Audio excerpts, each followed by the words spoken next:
Hello,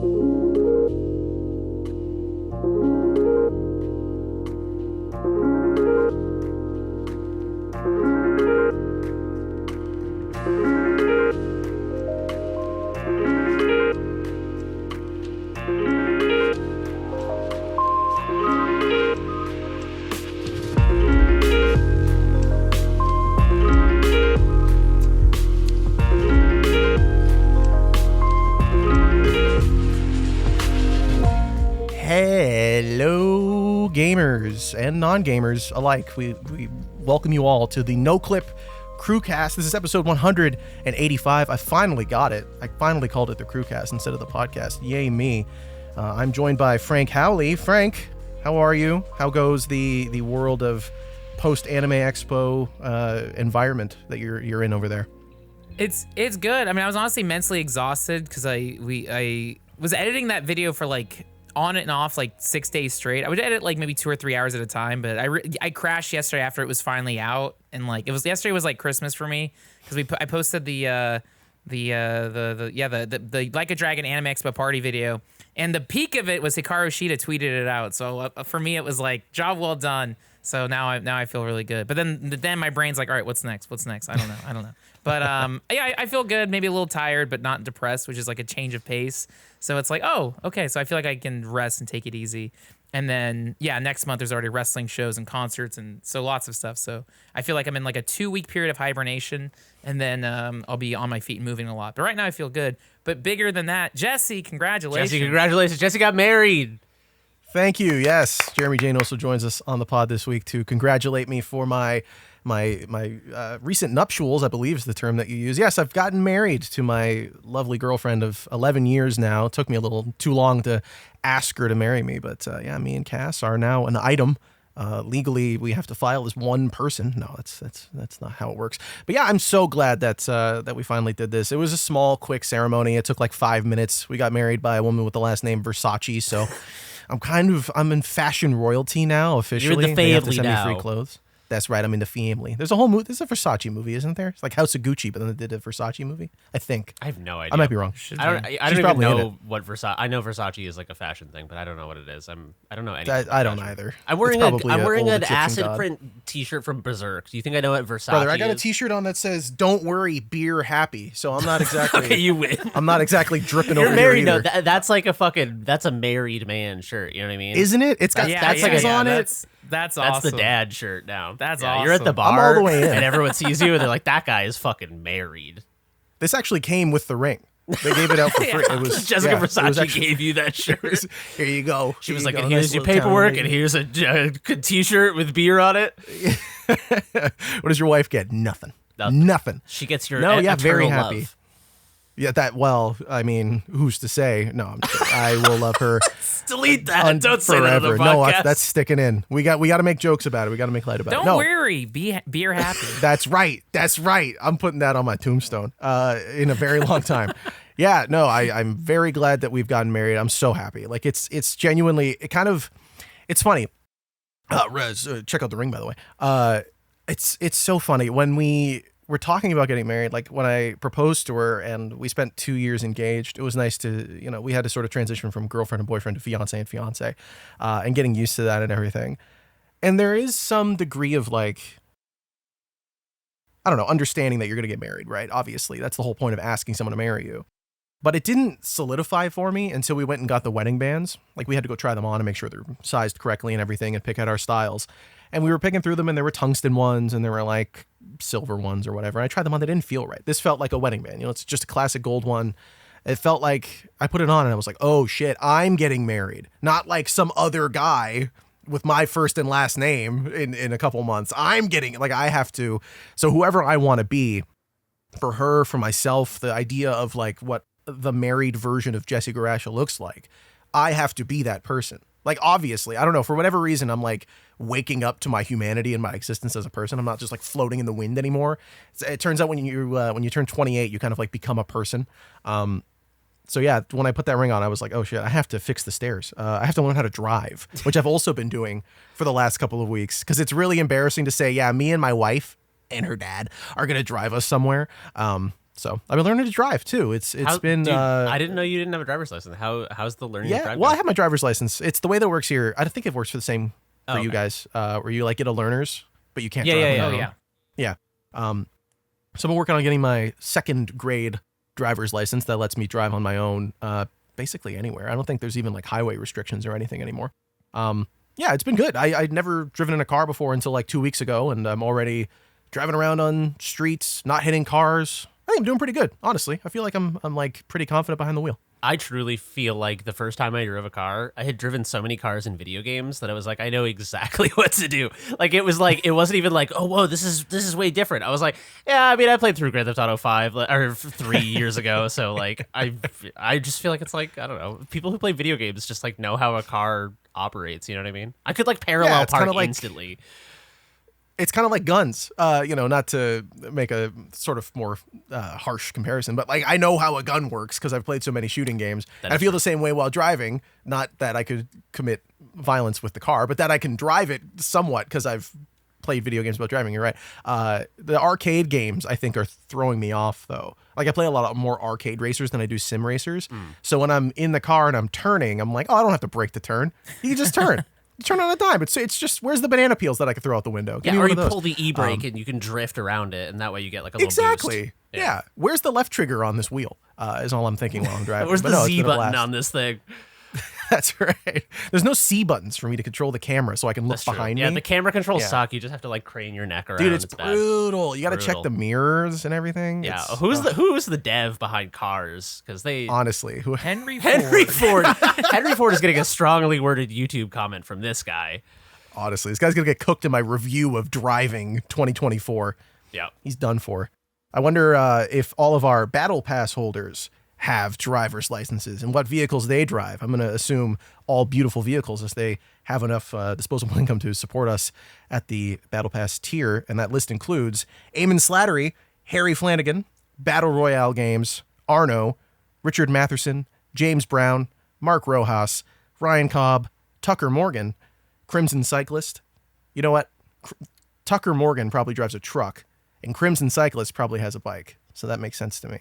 Sven Hooster, Pez, Uint Nate, Tim Robinson, Forrest Pruitt, Jonathan Kremen, Eric Hamilton Schneider, Henry Ladd.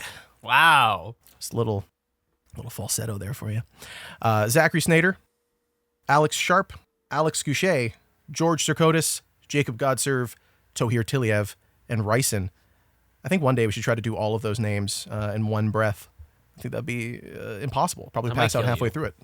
Yeah, that's because we have so many awesome supporters at that tier and all of the tiers at patreon.com/noclip, which you can go to support us if you'd like. You can support this 100% ad-free podcast, fund our documentaries, get access to a bunch of cool bonus stuff. There's videos, there's bonus podcast episodes. You can get on our Discord and like have cool conversations, keep up with the news. It's actually a great place to keep up with gaming news if you don't want to be on social media. We have tons of people who are far too logged in, who do a great job of keeping us even updated on what's going on in the gaming space. And like I said, you can support our documentaries because you may have noticed we're like 8 minutes into the pod here, but we're short a member again this week. Danny is off, not on vacation this time, not even on a workcation. He is straight up in Europe. He's in Estonia at the moment doing a documentary. And we will not say who he's interviewing or what he's doing, but if you know anything about where game developers are, and you can think of one in Estonia,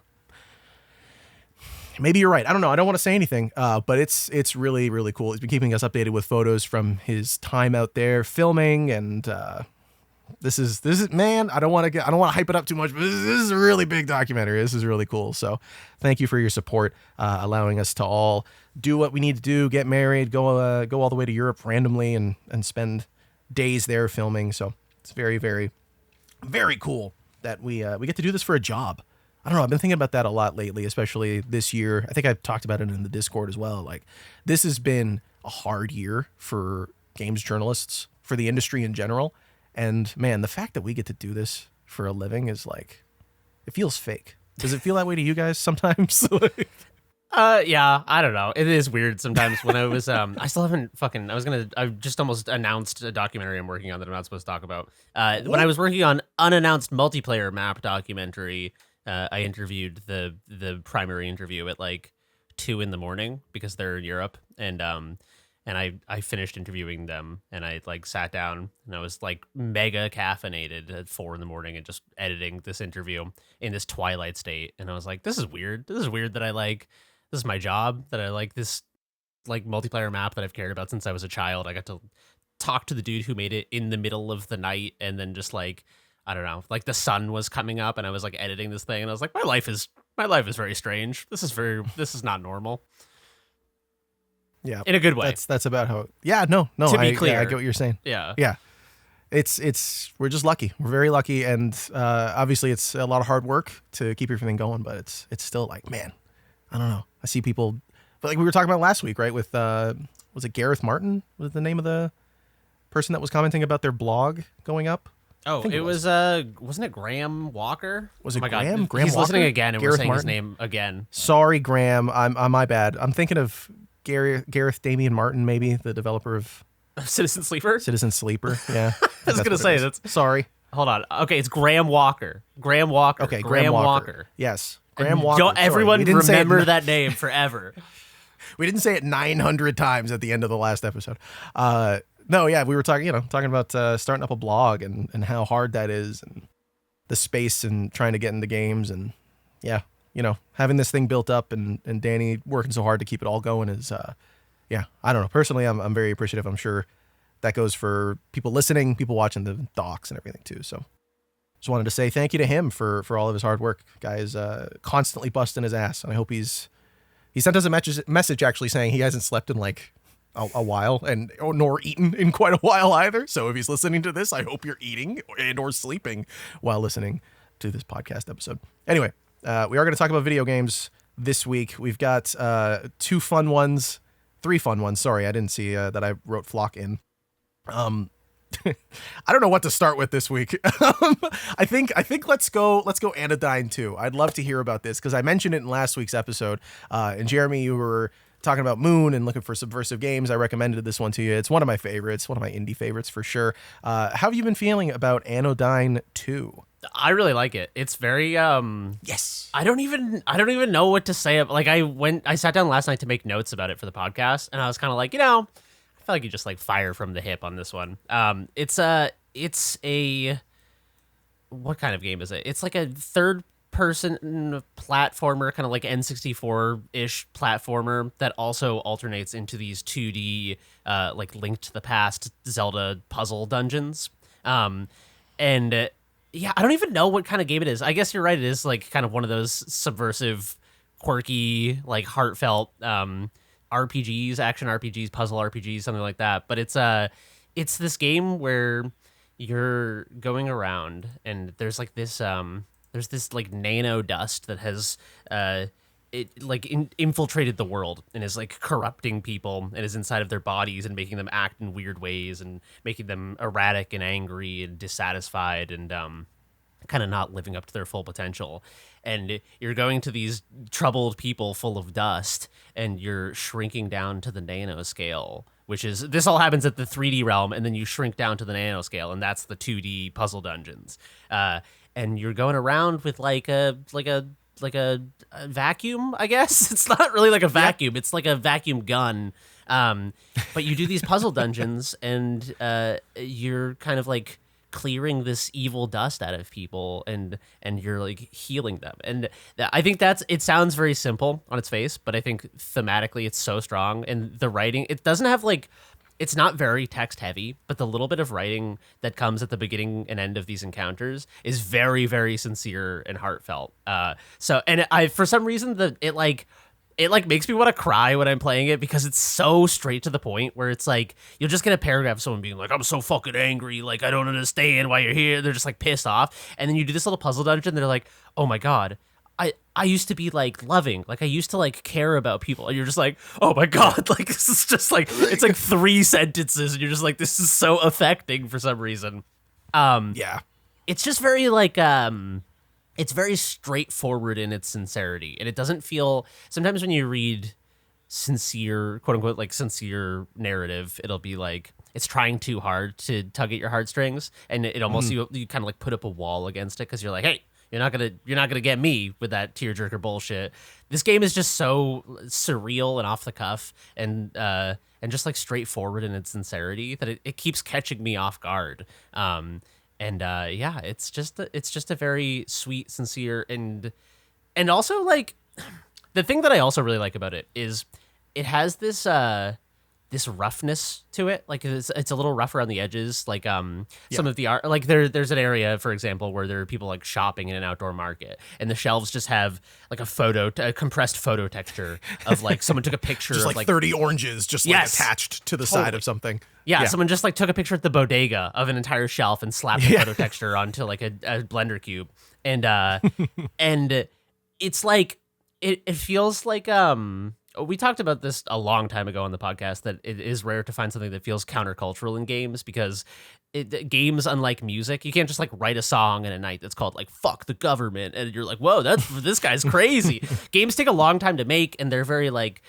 they're thoughtful and they take like time and contemplation and they're technical. And so one of the things that I like about this game is that it feels like it was made without being overly like it looks good. I think this game is beautiful. Like it has a really nice aesthetic to it, but the areas where it feels like rough around the edges, it's not like underbaked. It's kind of like when you listen to a good punk song and the guitar sounds a little out of tune and it's like you're like, oh, they don't give a fuck. Like this sounds awesome and they don't give a fuck. And so I feel like those moments where there's like these rougher assets or like characters who are like a little janky looking but in a cool and interesting way, it strikes me as very intentional, and it's embracing kind of like a DIY punk rock aesthetic for games that I think is very cool. And obviously in terms of production, games that are less concerned with every micro granule looking perfect are faster to make, which I feel like reduces the friction in the creative process, which I feel like yields a more authentic and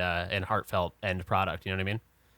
Yeah, definitely. Like if you're someone who's more talented at writing, which I mean, obviously from what you've played of Anodyne 2 and what I've played of the first one and the sequel, it's clear that the chops that the developers have here is like writing, art, vibe, right? When you're focused on those elements and you don't have to think so hard about like making sure everything looks perfect or all the animations trigger at exactly the right time or whatever. Like I'm sure there's still a lot of concern over that in the development process, but when you don't have to do as much of it, like you're saying, like you can focus more on the things that you feel are more important to the game, and you're not like trying to get a 10 out of 10 on graphics from bitcrusher.com or whatever. You can just focus on making a really good, really solid representation of the thing you're trying to do. And I think Anodyne 2 really nails that. It's funny because you mentioned the subversion and the meta narrative.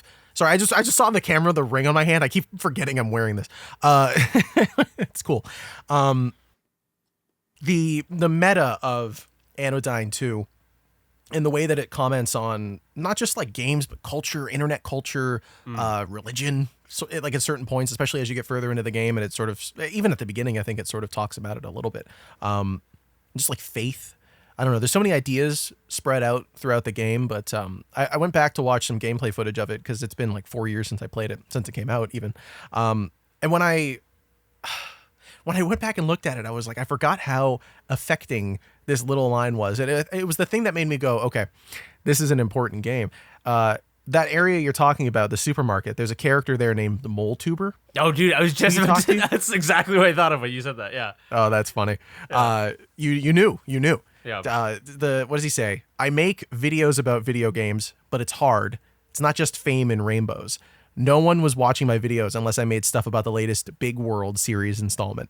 I just want to cover small world, not big world. Yeah. I wish things were different. And it's like, what? It's so good. Who are you? Dude, it's just these little like, it's like, there's this temptation. I have myself done a lot of writing, and it's like the hardest thing about it is there's a temptation when you're sitting down to write to like over explain and overwrite because you're afraid that people won't get it. And so it's like I feel like as an amateurish writer, I feel like it is the hallmark of an amateurish writer that I see in myself, which is like it's this bad tendency to not have the confidence to just like be Cormac McCarthy and be like, the kid pulls out a pistol and, you know, does the deed, and you're like, does the deed? Like, what does he do? What deed? Yeah, like, how did the bullet hit him? Totally. In what yeah. way did it go through his corpse? Like Cormac McCarthy's like, I live in a stone cabin and I'm blasting SIGs over my typewriter. Like, if you get it, you get it.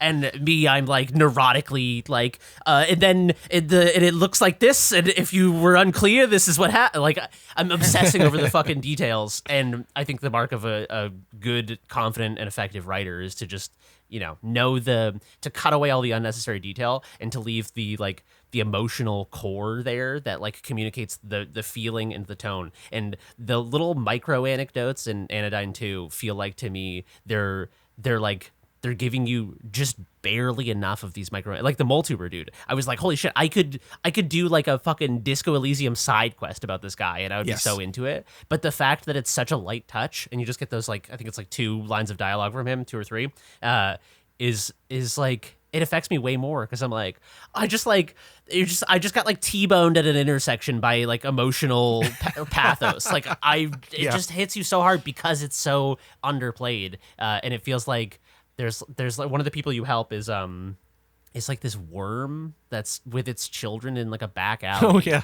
and they're like playing in the dirt, and the worm is like, go like talk to all my children. You're like, okay, and you're like, go talk to them, and then afterwards she's like, it wasn't always like this. Like we weren't always like filthy and like living in the dirt. I used to be someone else. And like the little micro narrative is you do the puzzle dungeon. Like, and I know it's like horror. It's like, oh my God, it just like hurts my heart. And it's like, I don't know. It's like this reflection of these very real things where, you know, after you're like a period in your life where you work really hard and you have like too many hours and you're catching up on being behind on work, and then you're like not caught up on sleep, so you're not doing your dishes and you're like eating like shit, and then you like look around and you're like, oh my God, it's like filthy in here, dude. Like, how did it get like this?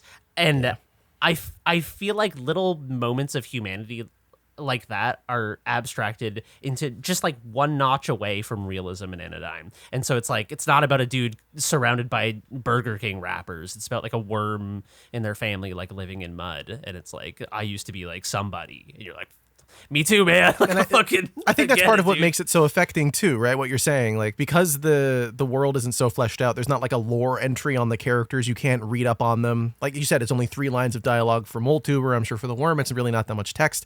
When there's not that much of it, and it is something that's so specifically pointed, it's like talking about a particular human experience. Even if it's something so specific as like you're a YouTuber who makes YouTube videos, or you're a worm who now lives in dirt, like you can see yourself in those things way easier than sometimes having to like parse the bits that you can connect with from a character. It might require you to, you know, there might be 20 characters in a game and maybe only 5 of them you connect with, but you're gonna walk away from that short conversation, I feel like, with more out of it. I love games that go in depth on character writing. Like you're saying, like if this was a Disco Elysium style character and you got like tons of dialogue and you got to hear a lot about their thoughts, I'd appreciate it probably just as much. But I feel like you can project a little bit more onto the characters when there's only so much dialogue. It's like you get to have your imagination fill in parts of this character, maybe with your own lived experience or with other characters who have experienced similar things, right? That's actually, I didn't even think about this until you said that, but it is kind of the narrative equivalent of lo-fi, like that lo-fi punk ethos, because in a lot of lo-fi, you know, game art, like pixel art especially, part of the appeal is that your brain is like filling in the details with your lived experience and your sense of aesthetic and things like that. And I feel like what Anodyne 2 is doing is sort of like, it's like narrative pixel art or something. It's giving you so little that you're like squinting and you're like, oh yeah, I can see the whole picture that's like implied by this. That's interesting. I didn't even, that did not occur to me until you just said that, but that's cool. I really like these games, man. I really like the way the team makes their games. They have a lot of just a lot of like smaller things, a lot of weird experimental video games, but also like full-fledged things like Anodyne 1, Anodyne 2, Sephony. They're like 3D parkour platformer kind of thing. You can run on walls and stuff. It's like surprisingly involved. You mentioned last week Angeline Era coming out soon. I'm checking to see if the demo is still available for Angeline Era. Yeah, go download the Angeline Era demo, everybody. It's really fun. It's like a I don't know, Final Fantasy VII overworld meets these like ARPG combat dungeons. It's really cool. Just go download Angelinera and play it for 10 minutes, and you'll be like, okay, I get it. You'll know. You'll get what's up with these developers. Yeah, that's awesome. I'm glad you really enjoyed Anodyne 2. I hope you see it through to the end, because there's a lot of really weird, subversive, even just for itself. Like the rules and expectations you have of the world of Anodyne get flipped at times. So it's definitely the kind of thing you should see through to the end. It's not too long either. So no, yeah, people said excited it's to like hear your 7 thoughts. or 8 hours or something. Yeah, thank you for the recommendation, by the way. Perfect. Jesse recommended this in the last podcast. That's why I picked it up. So thank you. Yeah, I'm 100 for 100. I'm batting Batting 1,000 on my 1,000. recommendation so far. Let's go. Also, funniest visual. You probably saw it. I don't know if you did. I hope you did.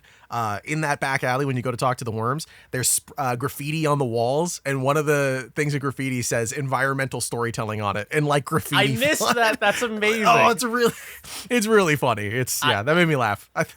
I do have to share one more bit from the there's like a tutorial island that just basically is like 3 super micro dungeons, and then you get to the end, and then you leave into the real game. And there was one bit that got me so good. Like, humor in video games is very hit or miss for me, because sometimes, I mean, humor in general is hit or miss, right? Humor doesn't age well, and it's like everyone's sense of humor is very different. So there was a joke at the end of it. It wasn't even like a joke. It was just kind of like a video game trope placed at an awkward point that I thought was so well deployed, which was the tutorial island is like 5-10 minutes. It's really short, and you kind of just like meet a few people and you talk to them, and then you like get to the end and have a conversation with an NPC before you leave.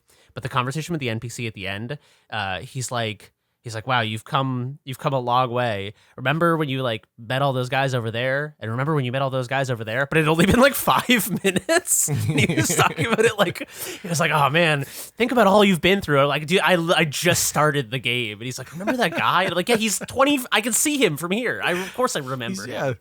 I don't even remember his name. I was just skipping through all the dialogue options, man. Give me a It break. was so funny. Why are we It so got me so nostalgic fucking about this? good. Yeah, it was. Yeah, it was like unearned nostalgia. It was very, very funny. Yeah, classic games. Anodyne 2. You're playing it on Steam, I'm assuming? Yeah. Yeah, but it's on everything, I think, at this point. Let me double check. I know it's on itch. I hope it's on itch. It should be. Yeah, PlayStation 5, Nintendo Switch, PlayStation 4, Xbox One, and more. There you go. Perfect little game if you're looking for something to play over the weekend. But if you are looking for a new game to play over the weekend, boy, do I have a recommendation for you. Flock just came out as we're recording this yesterday, but on the 16th of this week in life. I don't know, whatever. It's July 2024. You know what's up. Yeah, I really like this game. So if you don't know anything about Flock, this is developed by Hollow Ponds and Richard Hogg. Hollow Ponds, if I'm looking at this correctly, did Ho-Ho-Come from a couple years ago. And I Am Dead. They also did Wilmot's Warehouse, which is how I know them. It's a game where you're like, you run a warehouse and your name's Wilmot. Great name. And you're just fulfilling orders for characters and like organizing a warehouse. It's really cool. They make a lot of like vibrant, fun, colorful video games that are like joyful and not really about combat or violence or anything. They're more about the experience and like performing a task and how fun it is to do labor for joy. And this one is in that same sort of vein. So Flock is a third-person 3D flying game. It kind of reminds me of Flower from the PS3 era, where you're like zooming around in this world, this beautiful world, and there's lots of grass and colors and sounds. It's a beautiful time. This one though is more focused on less on like collecting flowers. It is sort of a collectathon, but it's more about interacting with and making a connection with these little creatures crawling around this world. So like the narrative opens with you meeting your aunt and uncle, and you're trying to like help them out. They're both biologists who are doing research on the local fauna, and you're trying to like help them categorize all the creatures. It's sort of like Professor Oak, almost like find all the Pokemon, complete your Pokédex. But this is just like a creature list. And it's man, it is such a beautiful video game. Like visually, it's so beautiful. There's so much color to it, and the animation's really nice. It has this sort of like dynamic time of day where you'll start in the morning and then you'll see the sun setting and rising, and it affects the colors, and like there's sort of a subtle fog in the distance. So the landscape goes really far out after a certain point. Like there's a progression system I'll get to in a second, but you could see the gradation of light between distant things, and it's just it's beautiful. Every time you turn the camera, it's like you're looking at a different painting. It's just such a beautiful video game. But like I said, it's a flying game, so you play as this custom character that you can make at the start. It's not like you could adjust every pore on their face or anything, but you can pick like different designs and outfits and everything, and you can customize your bird too. There's some preset patterns you can pick for it, so there's a little customization there. And you just go around collecting animals, like categorizing them, and the way you progress the story is there are sheep that you find as well, and you can use them to to eat this grass because there's these birds that stole these whistles. It's not like you're not going to this for some like Pixar level narrative or anything. You're going to it because it's this vibe filled experience. Flock is the most like just like a nice deep breath of a video game. That's how I would describe Flock. It's like a deep breath in and out. It's so meditative and relaxing. It's one of the only games I can think of in recent memory where there's a run button and I almost don't want to use it, because the more time you spend in this world, the more you get out of it. I think it's one of those, like, it's almost like wallpaper fuel. Like, it's just so nice to look at and be in. But that creature collecting thing, the way that it works is actually really cool. So when you're interacting with a new creature for the first time, they'll tell you what the species is, right? And it goes into this sort of observation mode where the camera starts spinning around whatever you're interacting with. They're animals. They go beep, beep. They don't talk to you. And you have to almost do like a Charles Darwin on Galapagos Islands sort of interaction with them, where there's like a list of different subspecies or whatever, and you have to determine which one it is. So there'll be descriptions. So if you walk up to one thing, say it's like they have their own names, like a cosmet, I think is what one of them's called. It sort of looks like a bean with a beak. And when you interact with them, there's different colors and different like ways that they act and move around. And you have to, based on the list of descriptions, attach it to a description so that you can like finish out your little flocky decks, is what I'm calling it. So good luck saying that one and not saying something more messed up. And yeah, it's just the way that you do that is, again, you're just observing these creatures. And I think what I like about Flock so much is that I've realized the reason I don't like Pokemon, but the reason I do like Pokemon Snap, is I don't like the creature fighting aspect. I don't like the raising them and like getting XP and stuff. I can see the appeal of it. Like, I totally understand why people enjoy that. I like regular RPGs. But the thing I like about creatures in video games, animals in video games in general, is being able to observe them. Like, being able to observe the way that the creatures interact with themselves, with the world, with other creatures in that area. It's what I like about Horizon Zero Dawn. It's also what I like about, turns out, the real world. It's kind of chill. There's animals in real life, dude. They put Pikachu from real life or from the Pokemon series in real life. Is crazy. No, we go on hikes every once in a while. There's a managed trail done by like the Royal Botanical Gardens. It's this very nice, well-kept trail. There's no garbage or anything, and there's like tons of animals that go around in there. There's deers, there's like foxes every once in a while, tons of birds and chipmunks and everything. I mean, like going out there, and Cassie's got this telephoto lens that she uses to take photos of like birds from far away, and we try to figure out what they are. A lot of the times it's kind of obvious. It's a blue jay. What else would it be? We live in Canada. They have to be blue jays. But we saw these blue herons one time, and we weren't sure what they were because we're Googling around trying to figure out what exactly it was and trying to make sure we had the right thing. And there was a person standing nearby, and she was like, yeah, it's a blue heron. And we were like, oh, snap, like, that's so cool that we figured that out. And Flock, I think, gives that same sort of feeling of like going around, interacting with the environment, learning a lot about the world, and just, I don't know, just having this opportunity to connect with the nature in a way that's a lot more calm and a lot slower. There's still like I said, there's a run button. They have like these paths that you can take to zoom between areas, but for the most part, I could spend forever just floating around in this game. It's you can smell it. It's so nice. Like, you could smell the world, the grass, the trees, the wind blowing through the air. You can feel it going through your hair. It's just it's such a beautiful video game. It's genuinely a joy to look at and be in. That's awesome. When you were talking about birds, it reminds me of I got into mycology, like learning about fungi, probably, I don't know, 7 or 8 years ago or something. And it's kind of a seasonal hobby of mine because in California, mushrooms kind of exist throughout the year, but they're most prevalent kind of from November to February-ish, January-ish. And just like going out in the woods during mushroom season it's like one of the most because I've always really liked hiking, but it's so transformative to learn a little bit about fungi and the different like subspecies that exist and stuff, because it's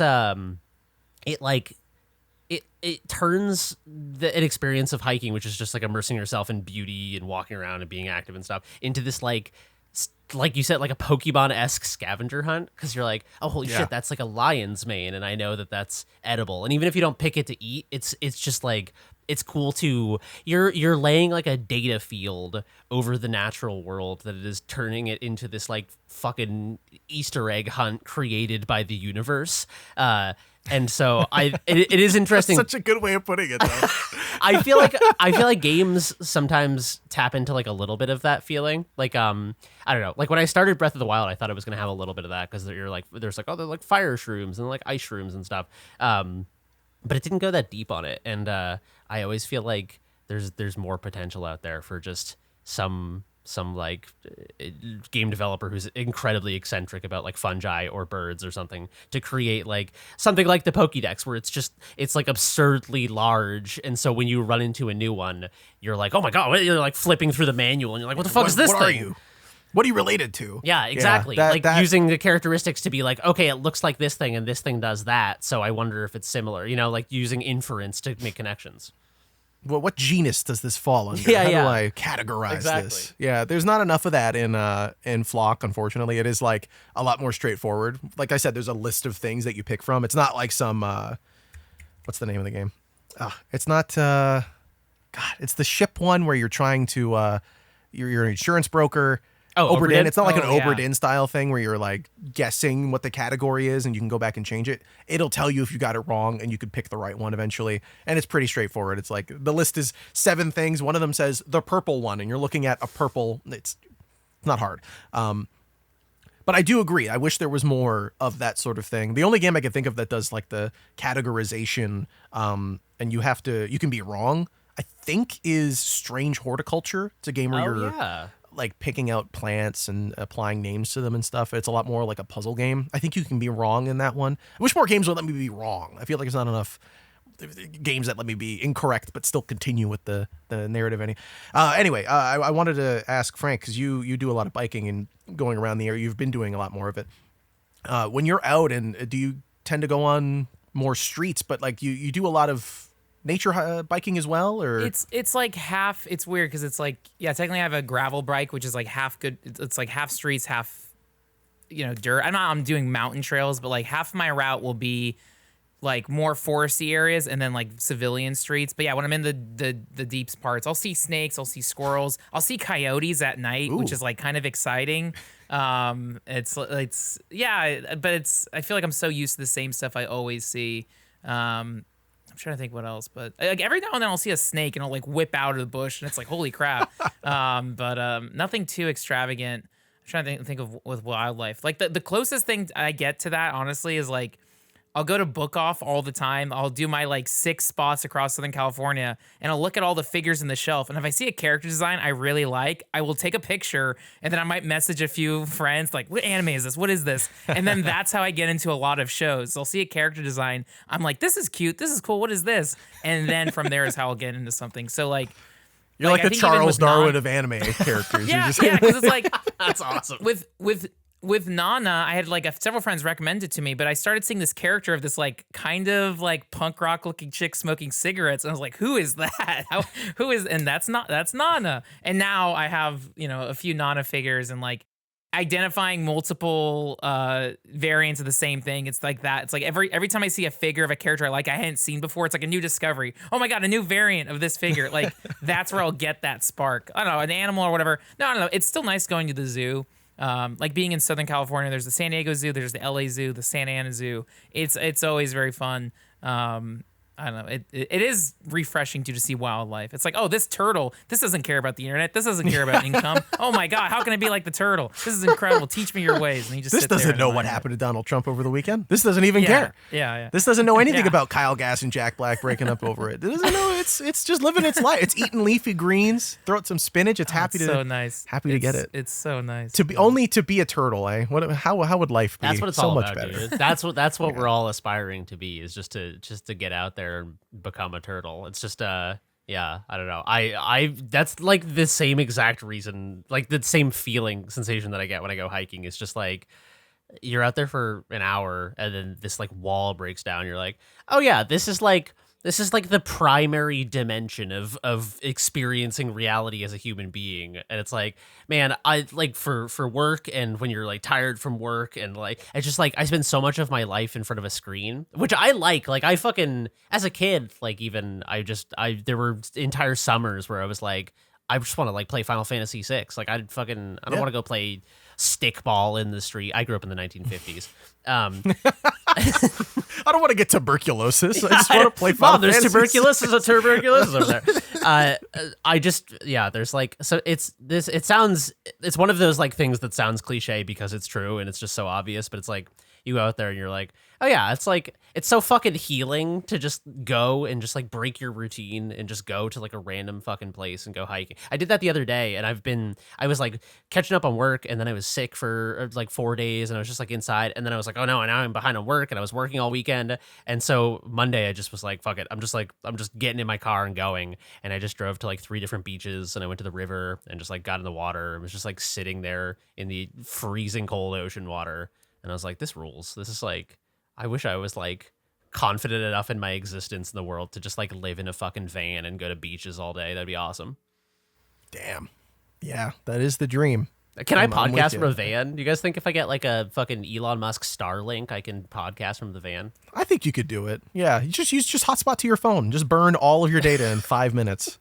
Podcasting. I'm not even joking. I've been thinking hard lately about like, because I like the place I live, but rent is so fucking expensive out here that it's like, if I didn't have to pay rent for a few months, it would like pay for a van, like a camper van. And I was like, man, I should just like, I really like the place I live, so I don't want to like give up renting this place because then I'll lose it. But it's like, is that comfort like a gilded, like, is that a trap? You know what I mean? Like the fact that I'm like, oh, like I love this like place that I'm overpaying for, and I need to stay here because I'm comfortable. And it's like, but what's on the other side? Like on the other side of that attachment to comfort, is there like a way cooler mode of existence where I'm like fucking driving around in a van and like still doing game dev and editing docs and stuff, but just like in a fucking Sprinter van for 6 months of the year? So like, I don't know, man. I've been thinking a lot about it lately, but it's always the risk where you're like, if you take that leap of faith and then it sucks, you're like, oh no, can I call my like old landlord and beg for forgiveness? Hey buddy, let me back in. Same rate though. Yeah, Don't I made a mistake. Could you let me back in?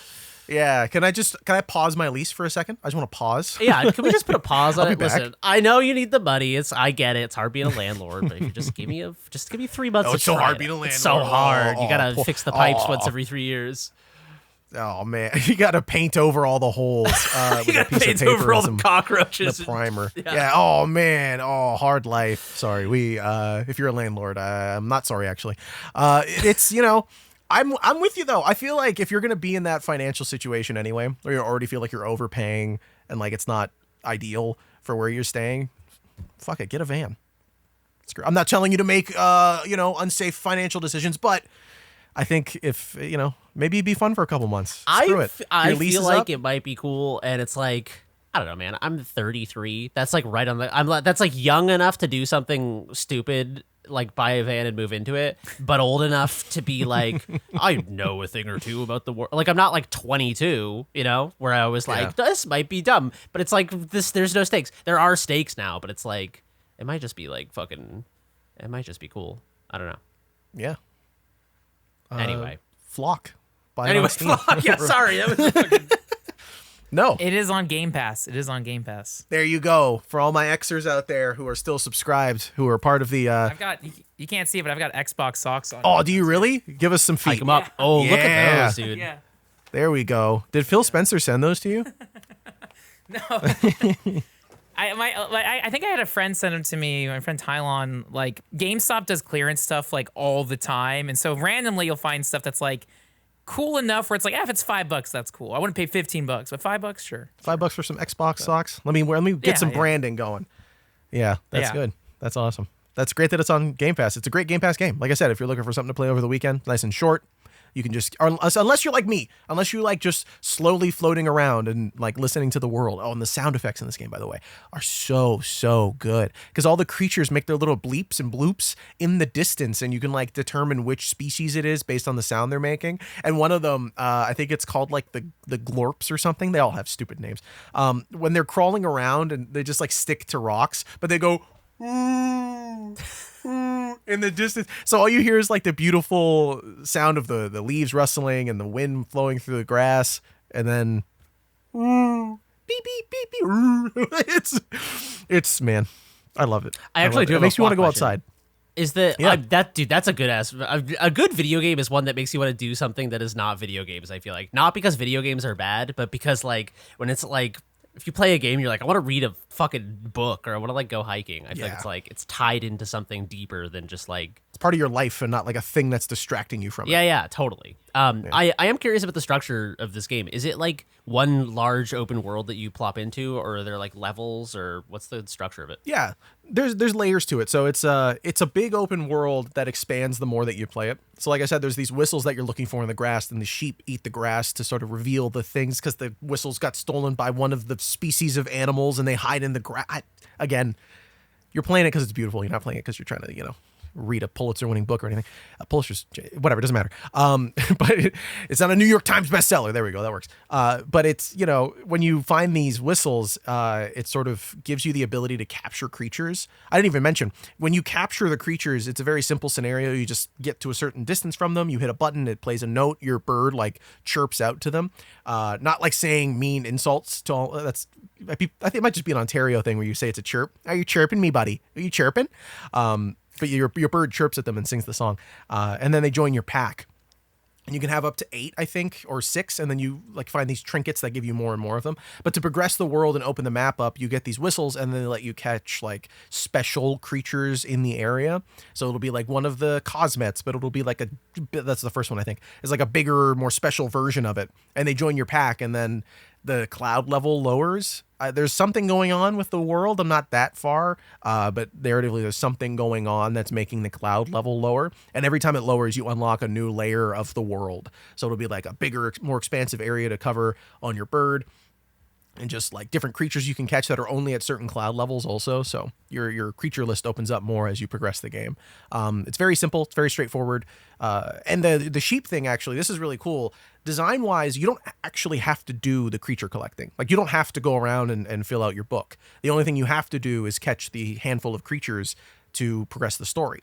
But the way that you cut the grass with the sheep is not like you just go over and eat the grass. You have to leave the sheep there for a little bit, and they take a while to eat the grass. So while you're waiting for that, you're encouraged to like go do something else. And there's tasks. There's like part of your aunt's research team. There's like kids out there doing research, and they're on these special flagpoles that you can find, and there's like a special thing waving in the wind because it is a big region that you can see, so you can kind of stop and almost like Breath of the Wild set a marker. It doesn't have like a big light or anything, but you can set a location to go to, and they'll give you tasks to do, like find a certain number of this species of thing, or you could just, like I said, you can just chill. You can just enjoy the beauty of the world and sit there and love it. So it's a little time gated, but I think it's good because it encourages you to explore and engage with the systems of such a beautiful video game. So yeah, it's nice. Sounds awesome. Yeah, I think you'd like it. I think if you could check it out on Game Pass, or if you want to pick it up for, what is it, $20 on Steam, 25, something like that. Oh, 30? Looks like it's 30. It's on sale right now on Steam for $17.99. $17.99. What is the conversion rate in Canada? I hate it here. It's $33.19 on sale. That's what happens when that's you're paying with loonies and toonies, dude. It's $23.39. I'm sorry, I was looking at the wrong thing. But also, you're right. I love currency. Yeah, Flock, check it out. It's really nice. It's probably the prettiest game I've played this year. Not like graphical fidelity, but it is like the I just want to be there. I just want to be there, and I want to stop playing it to go outside and enjoy the real world. It's a good game. Speaking of the real world, speaking of places we want to be, Frank this week has brought a certified banger, quite the classic, quite the Japanese video game that takes place in Akihabara of all places. It's called Akiba's Trip. Now you may notice I'm enunciating the title, Akiba's Trip, because that is the title of the game. Although if you look at the logo or the cover or anything related to this game, it looks a little bit more like it's Akiba Strip for a reason. And the subtitle of the game that Frank just showed on camera for all the YouTube watchers out there is Undead and Undressed. So I think you can put together what this game might be about. But Frank, please tell us what's going on with Akiba's Trip. What is this? Yeah. Well, it's like there's a big road to get to the game, and I can start with the game or talk about the road. But no, let's take the road. Take us on a journey. Okay, let's take the road. Because I was thinking about this as my bike ride. Like mentally and spiritually, I have not left Japan. I went there in March and I'm still there. Hell yeah. Again, like I watch like a dozen hours of Joshi wrestling a week. I know every venue where I see it, whether they're wrestling in Shinkiba, First Ring, Kurikan Hall, Yokohama. It's like I know exactly where that is. Like I'm still there every week. And like a few weeks ago or a week ago, ZZZZZZ, whatever, the new Hoyoverse game. Right, yeah. Which again, it's not a Japanese developed game. It's Chinese developed, but like they're based Japanese in Shanghai. inspired for sure. Yeah, 10,000%. So I started playing ZZZ and I was like, oh, this looks great. It looks like an anime. But we had this conversation off air. It has like the Ubisoft problem where it's got 4 hours of tutorials and crap you can't skip. And it's like, just let me play with the anime girls. This is awesome. Great. I don't care. Skip. I hate it. And I'm miserable playing it because I just like the combat it's basic but good enough. I can't push myself to do it. It sucks. Like it's miserable getting past the tutorial stuff. The combat's great. Like it's so much fun to play when it lets you play it. Like you're totally right. Yeah. And so like I know I'll just maybe keep chipping at it and I'd be happy down the line to talk more in depth about it. But like in the tutorial hub or just in the hub world, you're walking around and it's like, oh, this feels like I'm in Tokyo. Like it has like the Japanese streets and there's noodle shops, VHS things where there's anime VHS covers. And it's like, oh, aesthetically, this is great. It sucks I have to skip through all these cutscenes that I do not care about. So I kind of backed away and I was like, well, I just want to play a game that's in Japan. Oh yeah, let me pick up Yakuza 4. Awesome, that's good. But I've talked about Yakuza to death and I love those games. And hey, I got to make my own Yakuza documentary on the Noclip crew. Check it out. But I started, so like when I was playing ZZZ, in my head I came up with a list of like Shibuya style games, which are like that would just describe like stuff that's very anime, stuff that's very like kind of like hip and like Y2K aesthetic. And like of that, it's like Jet Set Radio, even Hi-Fi Rush would be that, and like Bomb Rush Cyberpunk. And so I was just thinking of like Shibuya style games, and I just found out I might try this for next week. It's called The World Ends With You. Like that takes place in Shibuya. You can even go to Tower Records and stuff. And I think there's Kingdom Hearts designers on. I think there is. So I'll save it for next week. And so like Persona is very much a Shibuya style game. And so, but I was like, okay, what else? And then I was like, I'm too tunnel visioned on video games. Let me back away. So I started getting back into like indie Japanese film and documentaries. And I made a massive list of like otaku documentaries. And they all center on Akihabara. Ooh. So I've watched films set in the 90s, set in the 2000s, set in the 2010s of documentaries all in Akihabara. There's one from 1994 that's just called Otaku. That's I almost said French developed. It's a French directed documentary. Okay. And they interview like otaku of like people who collect figures, people who design figures, people who are obsessed with Tokyo Idols. Like anything you can, people who are like military gun nuts and cosplay as World War II LARPing, and it's like, you know, with all the imagery involved, and it's like, this is insane. Even like the adult stuff in of the 90s. So that's 1994. There's a documentary, and you can watch all these on YouTube, called Akihabara Geeks, which is so like punching down. It's like BBC developed, and it's like the otaku nerd wakes up at 11 a.m. It's David Attenborough. It's really brutal. It's really brutal. Here you see a nerd in their natural habitat. It's bad. Like the guy wakes up and it's like he has, and again, I'm very, this is me basically, but the guy wakes up and he's got an alarm clock and it's like, you hear the young girl say like, good morning. As the guy wakes up and it's like his wall's covered in posters and it's like, yeah, I spent about maybe like $20 on food a month and the rest of my income goes to collecting figures. And it just shows this teenager like buying pillows and figures and stuff. And it's like, so that's one avenue. Yeah. There's another one. It's like a girl who works in a maid cafe. Another person who's like a PC 98, like game dev. Just all the elements of otaku. And then I watched another documentary called Tokyo Idols. This is like the showstopper. This is maybe my favorite. This is from 2018. It debuted at Sundance. Tokyo Idols. Genuinely one of the best documentaries I've ever seen. Oh, wow. Okay. It is alarming because a lot of it is like 40-year-old men obsessing over teenage idols, and it's very like, oh crap. But it's also very related to like the independent like Japanese wrestling stuff I'm obsessed with. So it's like, oh, I get like, because I've gone to like Japanese wrestling shows where they have the meet and greets, and I saw like this is the disparity is like kind of weird. But I was also in line like, oh hi Arisa Endo, but it was interesting. But that documentary is really very well made, and like it's amazing because the subjects are so like just so deep in it. And they asked them like, oh, are you married? Do you have a girlfriend? No, I'm too busy going to all my idol shows. I don't have time to get married. I gotta see Ria-chan every week at the Shibuya whatever. I can't go out for dinner. I gotta go see my girl. What do you mean? It's that. It's 10,000% that, but it's like I love that stuff. And like, you know, I went to Anime Expo and I covered it, and like again, I love otaku culture. I love it, and I think because I'm a part of it, I love sincerely and genuinely expressing it. Like even last week, you talked about Dead or Alive Extreme 3. It's not a joke to me. No, like really, like it's funny, but it's like no, it's good. You took it seriously. You mentioned like the legitimate aspects of the game that you like really liked, and acknowledged the other parts. Yeah, so I've just been going deeper and deeper, and then I had in my obsession quest, and like I stream all these documentaries and games. I had a few friends recommend me like, oh yeah, why haven't you played Akiba's Trip yet? So I completely forgot. I bought this game a decade ago. This came out in 2014. Wow. Akiba's Trip, Undead and Undressed. It's on Steam. You can buy it on the PS5 storefront, but it was developed as a Vita game, and they ported it to PS4. And I was like, sure, let me play this. I never played it because it looks kind of janky. It's very low budget, but let me put it in. As soon as the game starts, I was blown away because it is a 1-to-1 scale of Akihabara. Wow. You start and you're in front of the train station. And I messaged my friend who lives in Tokyo, was like, this is it. The exact, not all the stores, but they actually got a lot of the storefronts to have their signage and licenses in there. Like there is, they call it hard on in the game, but there is hard off there. There is the Taito Station thing. There's like all these stores that you can actually go to are in the game, and you can even get flyers for all these stores. And then the thing, it's like we partnered with all these stores. If you go to Akihabara in real life, be sure to visit the stores as a thank you for appearing at Akiba's Trip. And they even say like all this map of Akihabara was modeled after 2012 to 2013. But it's nuts because playing it's like I know I've walked down the street. I know where the beep is. I know where all these things are.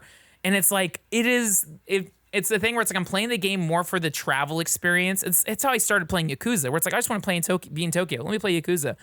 But playing Akiba's Trip, it's like this is genuinely Akihabara, and I've never played a game that has been so detailed for a real-world location. Because there's like Tony Hawk games, like all those levels, they're all squashed, and it's very like, okay, like Los Angeles is like, here's one block of LA. Here's like GTA 5 is pretty close. LA Noire, I guess, but it's so like 60 years ago, whatever. I don't know, but it is a magic experience playing Akiba's Trip, and it's very much like I would almost describe it as like a cross between like Yakuza and Monster Hunter. It's developed as a mobile game, so you'll get missions that are like beat up the 5 men taking photographs of the maids, beat up like the do Windows something that's 95 precisely as long as your trip on the train. Like that's all the quests that. And so, but it's kind of charming and silly. And like again, the game is called Undead and Undressed, but it's not like very sexualized. It's very silly. It's like you're beating up men and women, taking off clothes, and the premise of it is Akihabara has been invaded by vampires. Oh my goodness. Okay. And the only way to kill a vampire is you have to expose the skin to sunlight.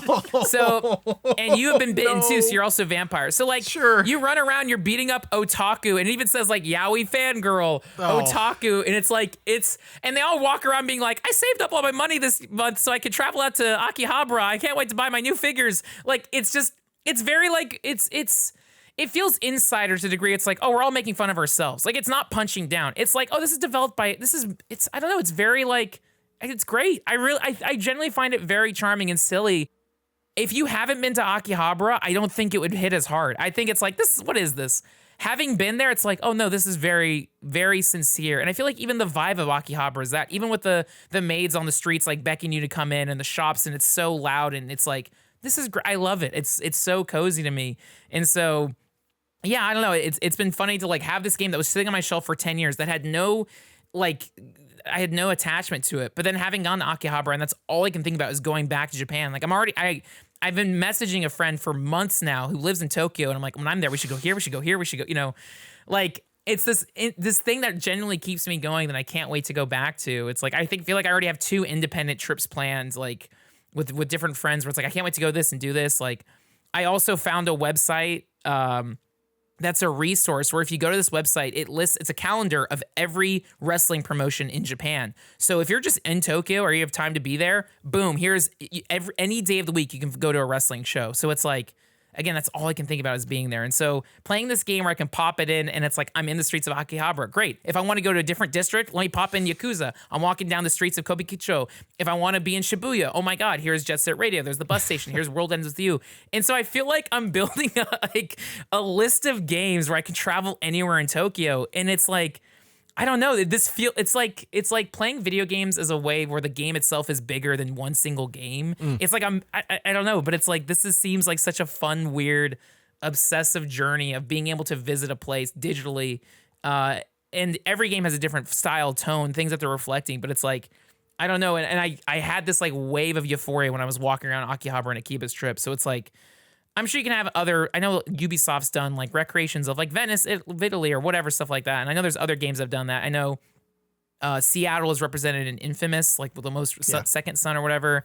You got San Francisco and Watch Dogs 2, all that kind of stuff. And that's one I still need to play. And so like, it's just this feeling of just being able to travel through video games and genuinely have those reminders, that sensation of like, oh my God, I remember this feeling. And so, yeah, it's and that's why now I'm eager to try World Ends With You. So it's so much for the game itself. It's like, yeah, it's cute. I like it, but it's just the fact that they recreated Akihabara, and it'll forever be. If you want to go to Akihabara 2013, holy crap, it's here. And that's a good point. It's like a time capsule for the world when you play these kinds of games. It's not like, because when you go on Google Street View, it's the same sort of thing, but being able to like move around freely in a recreation of a period of time, I think is something that video games do a decent enough job at. Obviously there's a lot of like licensing and stuff, like you said, like you got to go to these stores and be like, hey, can I put your sign in this game or something close? You can't just be like, hey, this game where you punch clothes off of underage girls, it's can I put your company in here? It's funny too, because I watched reviews for Akiba's trip just because I was curious. I've heard of the game, but I didn't know anything about it. And I think you have explained everything, basically. There's like, I watched reviews actually from people who, and I think you made a good point, that get it, that get the joke, like get the culture of it. Because these kinds of games, and I think it goes with what we were talking about with Dead or Alive Extreme 3 last week. If you don't know anything about Japanese culture or like media, if you don't watch a lot of anime or like know the sort of fan service that comes with Japanese media a lot of the time, especially like anime and stuff like that, the things that these games do will feel uncomfortable. And even if you do know them, they still do. Like I've watched a lot of anime. I've played a lot of Japanese video games that are in the sort of realm of Akiba Strip, like Hyperdimension Neptunia and stuff like that. Oh yeah. Those games they're still uncomfortable, but you kind of get it.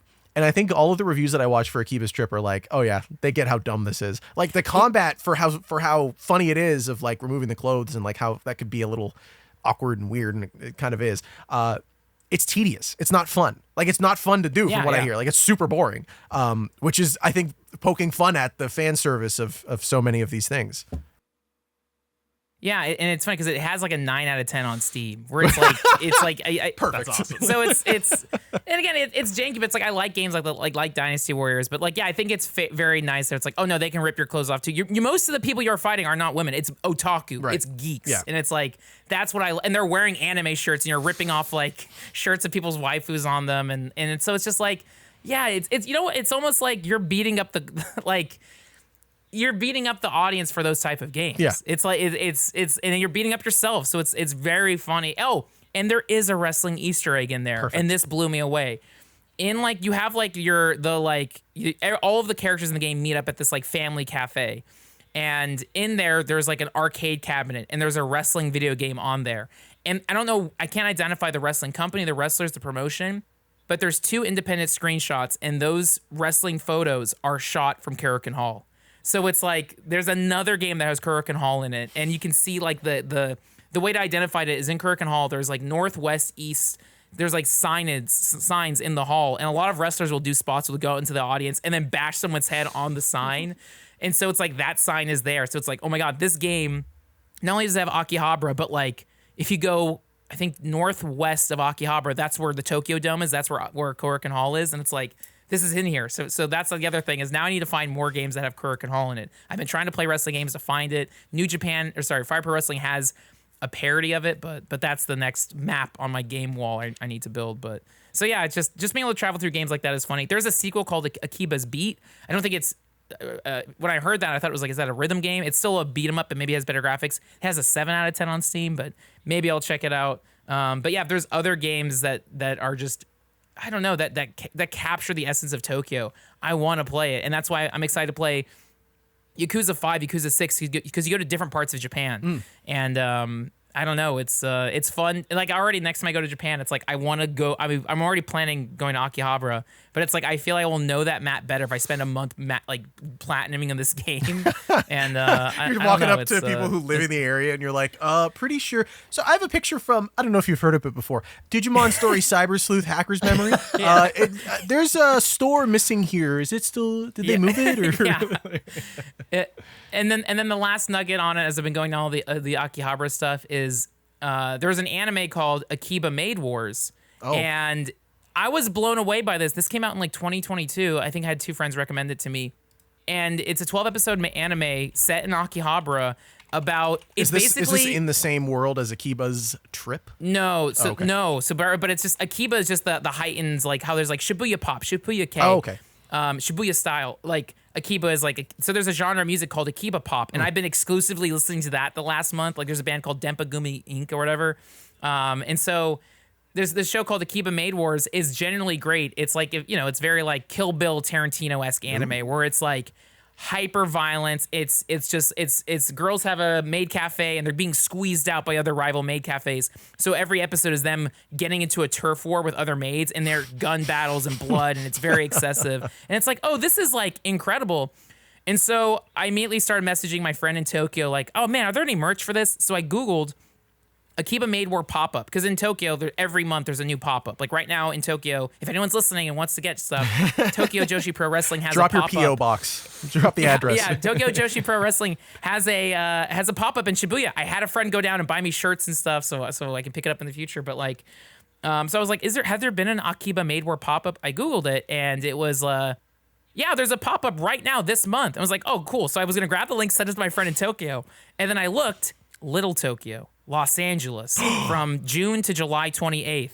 I already have tickets for this Saturday. Yeah. I'm going to go to the Akiba Maid War pop-up in Little Tokyo to buy shirts. And then they do a whole, like, it's like, medieval times. It's a whole, like, stage performance. So I even looked, they will have a gun They're going to have a mock gun battle and stuff like that at the thing. That's so sick. It's like, I'm already in my head, like, I can't wait to go to Akihabara, because at this point, I might as well try a maid cafe. Let me find something. Let me look around. But it's like, oh, I got to do something that is capturing the Akihabara maid experience, as cheesy and in on itself as it is. And that's very much what this show is about, the Akiba Maid War. It's mocking the otaku clientele coming in. It is very like, get real, but the girls need money and they want to do this stuff. And it's like, so I'm excited to check this out. And the fact that it's mirrored based on the show is like very exciting. And I don't know, it'll be a maid cafe that's self-aware, which I like.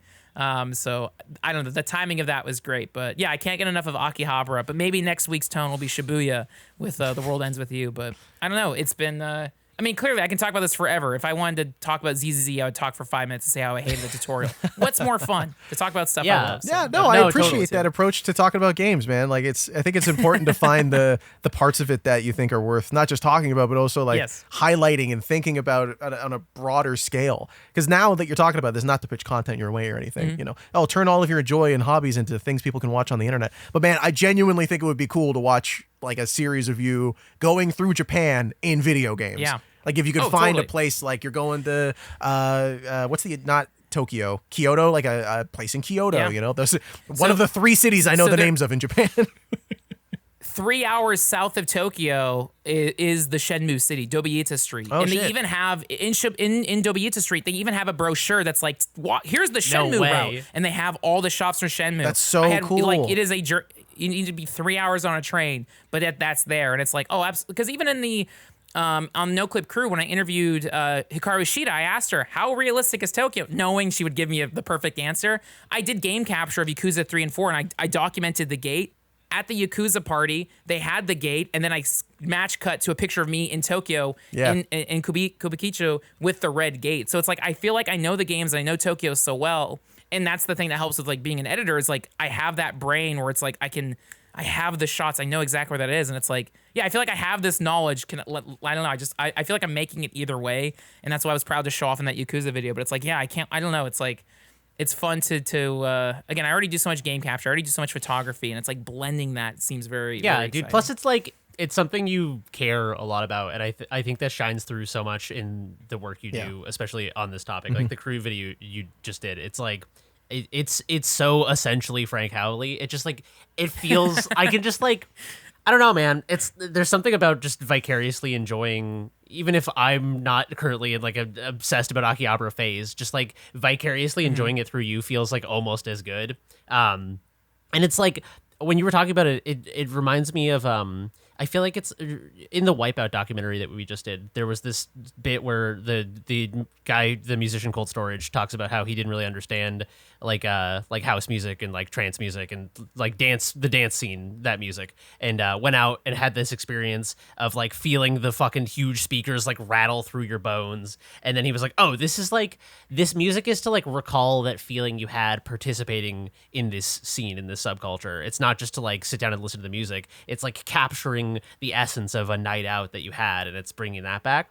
And I feel like the way that Wipeout also marketed itself was like this. There was like the controversial magazine adverts of like the two people who just came back from clubbing and like the girl with the nosebleed and stuff, and it was like tapping into this subculture. And there were a lot of comments on that video of people who their experience totally resonated with, where they're like, yeah, like me and my friends would go out and, you know, like fucking roll all night and then come back to my apartment as the sun came up and play Wipeout. And it's like, it's interesting how pieces of media that tap into very specific, not even necessarily niche, but just like specific subcultures or cultural phenomena or like places or like vibes can be, they like transcend just like a piece of media when you're tapped into that subculture or that niche. So it's interesting how there's like an added level of like of richness to Akiba Strip for you, because it's like it's reflecting back to you this culture that you're very privy to, like the feel and the tone and the detail of it. And because of that, these little nods that this thing is making are like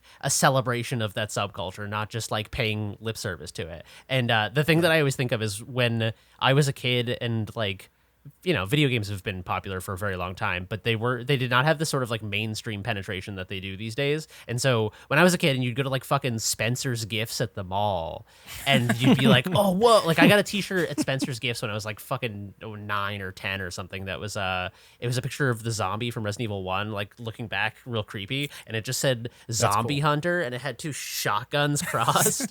What? And I swear to God, I wore that shirt to like school. Like with the cross shotguns on it, the most like fucking school shooter t-shirt you could possibly wear. I was gonna say you said it for me. But anyway, it was just like because I loved video games so much, and it was not something that was reflected back in most dimensions of my reality, to find that even though Spencer's Gifts is so fucking like hokey and shitty, and there's like dildos on the wall and shit, it didn't matter because there was fucking it was video game shit was there. It was reflecting back to me this thing that I was so obsessive about that most of the world was not privy to or reflecting back to me. And it's like, I don't know. There's something when you're participating in like a particular cultural niche that when you see it reflected back to you in a very sincere, thoughtful, and like, you know, a way that where it's like it's in tune with it, it understands it in the way you do. It's like yeah, I don't know. It's like a wink and a nod. It's like this little thing that like makes the rest of reality kind of like feels like it's like just there, and then you're like, but this is my fucking affinity group and like where I belong, and it's like, yeah, it's just interesting. It's like a slice of comfort. Yeah, it's the same sort of thing I think that Frank, or at least I assume based on the videos I've seen, that you get out of going to conventions and like seeing these. I think is what you capture really well in the videos that you've done at expos and at PAX and everything. Is like, you get to see people unabashedly enjoying the thing that they love with other people who love it. Like it's not like you're worried like, oh, I'm at a video game convention, these people are going to be like, video games are dumb. Like there might be a dad who brings their kid to check out the Five Nights at Freddy's booth or something, and the dad's like, this is dumb. But when you go and you're like, oh, I really like this thing, and you get to be excited about it, and the people around you aren't going to be like, shut up. The people around you are going to be like, yeah, me too, man. I freaking love Wipeout. It's so much fun. And it's like, what are you at PAX for? There's no Wipeout stuff. Why are we all so excited about this? Yeah, no, that's why it was genuinely like exciting for me to be like Anime Expo, and like one of the first booths I went to was Peach Milk because like she was there, and it's like, hey, can I talk? Hey, can I interview? And I bought stuff from her booth, like, and it was like, again, it's like she was flattered, and it was like, oh my god, yes, please, like, and again, I was very happy to do that, and talking to Hikaru Shida, and it's just like, and my friend Carlos and all these people, and it's like, or even this the is so Yakuza fun and special event, like you got to see all those people there, like everyone dressed up as Ichiban or all the other cosplay, characters. I told my friend Carlos because like he like the Sega team promoted it. They shared it on their channels and stuff, and I was like, no, you guys curated the best thing where everyone there was in cosplay. It was the most hardcore, and it was so amazing. And like I featured that there was like 2 or 3 cosplayers doing the Ocho Michiro, the mascot thing, and it was like as soon as I got that shot of them doing the pose, it was like, great, that's the opening of the video, and like. I don't know. It's such a good feeling because it's way worse to go somewhere and then like, oh, I don't know if I'm getting anything. This is the inverse where it's like I have so much good footage, like, and yeah, I mean, there's even a Slipknot cosplayer in there, and it's like I'm covering it from my angle, so it's like no, I'm putting. You got to get the Slipknot. The video has there's like Slipknot, Dress Up Darling. It's like all my little favorite things. Shake It, even the Mega 64 guys, which I'll always say is like I always pop by their booths any event I go to because it's like I've worked with them for a decade. I know they're gonna give me a good bite line. Like it's always fun, but yeah, it's I don't know. It's just find that passion, and yeah, conventions it's concentrated and that's what it comes down to. Otaku culture in Akihabara is it's otakuism is extreme fandom, and that can be healthy, can be unhealthy. And that's what all these documentaries have covered, the different lenses. And it's so fun to just see it, to feel it, to be genuine. That's the number one comment I get. And like my therapist also is like, no, you're so genuine. Be you. Don't erase those doubts and things like that. And so that's why I love unabashedly being like, guys, this 10-year-old Vita game, Akiba's Trip, I had a holy experience playing it. Cause like, yeah, I texted my friend. I was like, this is the store I met you. Like my friend Shunlibu, Terrence is I always joke is like my Tokyo like Joshi merch mule who will get me all the stuff. But it's like it meant the world to me. I bought this Stardom hat at in this store in Akihabara, and I saw the store where I met my friend Terrence. Where on the 4th floor there's G, which has a dedicated Stardom section. That building is in Akiba's Trip. Oh, so. Snap. Like, and I posted a picture on Instagram of me crying in the store because I picked up a Hamtaro Godzilla shirt, which was like, this is it. This is everything I love is in this one floor. Like, there was Godzilla, there was Mina Shirakawa's autograph. It was like, this place gets me. But no, it's like, great. I'm unabashedly happy to be here. And I hope everyone finds an avenue. Whether you love NASCAR, go to the NASCAR thing and scream and have fun. Go to basketball, be front row. I don't know. It's that. Do it. Chase that. And I hope everyone finds their thing that they're most extremely passionate about. And I think, particularly with Noclip Crew and in the subjects we interviewed, it's like everyone here comes in with their own thing they're passionate about. When we talk to developers, this person is so obsessed with UI. Tell me about UI. I don't know anything. Like talking to the people at Pentiment, Obsidian, Josh Sawyer geeking out, and hearing Jeremy and Josh Sawyer geek about Russian history and all this stuff is like, holy crap, this is amazing. So otaku can come in all forms, and I want everyone to find that thing. And I think that's where I'm always trying to find that flow state of what's my next fixation going to be. And Japan, even hyper Joshi wrestling or whatever, has been that thing that's for like the last year. But then biking has been a bike otaku. Like it's fun to find it all. And so bike otaku. Yeah. What a phrase. No, yeah, go ahead. Yeah. One of the partners you can have in Akiba's Trip is a cyclist, and she has her cycling uniform and stuff. So I asked her, "Oh yeah, come beat up these vampires with me in Otaku," and so stuff like that. So yeah, it's fun to have a game that celebrates. Dude, it's like there you go. Just I feel like it's like it's so important to. This is what I like about the stuff that you do about this topic is it's so important to care about just like anything. Like it's the thing that like this is a fucking deep pull. I'm gonna paraphrase a quote from Ralph Waldo Emerson. It's a Henry David Thoreau quote, if I'm not mistaken here. But he's talking about like I can't remember what essay it's in, but it sticks out to me, even though I read it like 15 years ago. That he's talking about like all of these different pursuits that you can do in your life, whether you're like a carpenter or you're like a writer or like a whatever. And he says that every pursuit contains the whole of man, I think is the quote. Like it's something like that. And it's this idea that like you can't your whole life can't be about everything. Like, we have such a finite amount of time that, like, you can't explore every possibility with your life. And so it's very important at some point to just go, like, super deep, find something that resonates with you super hard, and just go, like, fucking as deep as you can on it, because it's like, yeah, I don't know. It's being a jack of all trades is cool, and like exploring a bunch of different stuff. But when you find something that really resonates with you, it's like you should follow that urge, and just, like, I don't know. It's passion is very important generally, I guess, is what I'm saying. And like, it almost doesn't matter as long as there's like a healthy balance. I feel like it almost doesn't matter what that passion is about, as just like following that urge is what matters. Hell yeah. Beautifully put, both of you. Thank you so much for pulling, I would argue, the most meaningful and heartfelt conversation anyone has ever had About Akiba's trip. Hell yeah, we did it, boys. Yes. Well done. I think that's the beauty of the Noclip podcast, and Frank Howley in general, is being able to take this horny, silly anime game and find the most beautiful, you had me welling up, angle that I've ever heard on a video game. So thank you so much, and I hope everyone can find the thing that makes them want to keep going, make their lives worth living. That was beautiful. Wow. Genuinely. Okay. Anyway, we have to answer some emails, some questions from from listeners out there in the multiverse of content that we have here for Noclip. So Frank, you've got a couple of these listed down here. Yeah, and I appreciate we're starting to get more influx of emails, so keep writing them if we don't pick it just because the time and there's so many questions coming in. But please write to us. If you're on our Patreon, we have a Discord, we have the podcast chat channel, and then email us at podcast@noclip.video. We have two this week from, one is from Lufa Troopa in the Discord. Has anyone ever enjoyed playing a game more when they actively choose to ignore some mechanic in the game? I've wondered this a lot since playing Hogwarts Legacy because I hit a big wall in that game, but then stopped fast traveling and found myself having a much more enjoyable time after that. I think fast traveling is an easy one to pick as an example, but wondering if you have any others. I think Jeremy mentioned this a couple of weeks ago, and it inspired me and made me think of the only time I'd done it and why I should do it more. When you're playing an open world game, every character has like 900 things to say, especially the big AAA open world games. I just stopped doing that while I was playing Forbidden West, and I liked that game so much more. That's not necessarily a mechanic, but when you like interact intentionally with characters and you read and only read dialogue that you actually give a shit about, it turns out you like the game a lot more instead of getting like useless lore that you don't care about beamed into your skull.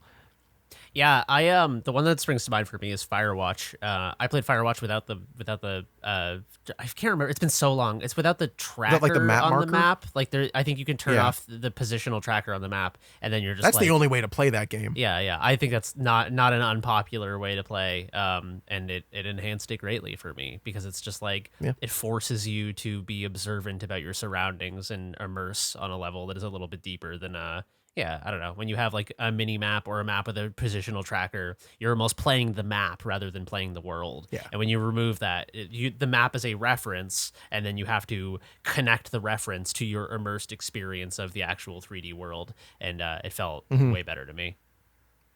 Yeah. What about you, Frank? Yeah, the first thing that comes to mind is Fallout 4's like base building crap. I didn't play that game at launch because they highlighted that so much. I was like, uh-oh. And you can play that game, and then every now and then we'll have a mission where it's like, construct a satellite. And I just do spam X, or here's the thing, here's the box generated. And then I have just a piece of crap in the middle of the road, but it lets me progress the mission and I move forward. So every now and then it's like, yeah, construct this. I just dumped everything in the street and like did the bare minimum. I'm like, all right. So I ignored that hard, but then I talked about that was like the game I played during my dad depression and all that stuff was like, oh great, I played Fallout 4 like 50 hours and I ignored the base stuff, but then I loved that game. And I already talked. I like skip a lot of cutscenes, or even Akiba's trip. I'm skipping through. Like, yeah, okay, vampires, great. Let me just beat up nerds, great. Like, it's so that's easy. But I feel like now I'm doing a better job at ignoring achievements and trophies because I'll get lost or fixated on like, no, I gotta collect everything, and then I'm like, I'm miserable. Why am I doing this? And so when I play games now, obviously just play it, enjoy it. But if like there's trophies that are accessible or coming up next, PlayStation does a good job. You can pin trophies. You can pin up to 5. So even if it's like playing Yakuza as an example, like do 5 side missions. Great. I'm not going to worry about doing every side mission, but doing 5, that's manageable. That's fun. That'll keep me up like an extra 30 minutes before going to bed. Sure, let's do that. And then So just focusing on the micro goals. Oh, you know what? Honestly, multiplayer. Like a lot of times, like this is less or inversely, Call of Duty. Ignore the single player campaigns. Yep. And then there's sometimes with some games where it's like I'm not interested in anything competitive. So like if any game like World of Warcraft, I always ignore PvP because that's just not fun. You get angry and it wants you to keep going, and I don't like that. So I like PvE. But I feel like competitive multiplayer, if a game ever has that, I just don't like it. I just get, I don't know. Like even I talk about with Street Fighter, I'll play it, but as soon as it's like very difficult or stops being fun, I kind of drop it. With friends, it's okay, but there's an element there. So I feel like competitive multiplayer, PvP, and then base building stuff is also like the two things where it's like I just want to. Yeah. Most of the time I skip that too. I'm like I don't care. Like unless it's unless I'm building a house, and this goes to what I was saying. I think unless I'm building a house for characters that I like, I just don't care. Like oh man, you have to defend the city that you build. It's like motherfucker, I don't care. I built that out of junk that I found in some house. Yeah, they can. Yeah, let the ghouls have it. It might be funnier. Yeah. Yeah, exactly. I'm housing the ghouls. You would get radio updates in Fallout 4. Commander Neil says the zombies are coming for this farm. All right, so, will you stop bugging me if you die? I got a real bad. I'm going through a tunnel. I got a real bad connection. Oh, American senators when they hear about anything. You stop bothering me if you die. That is American social systems in action.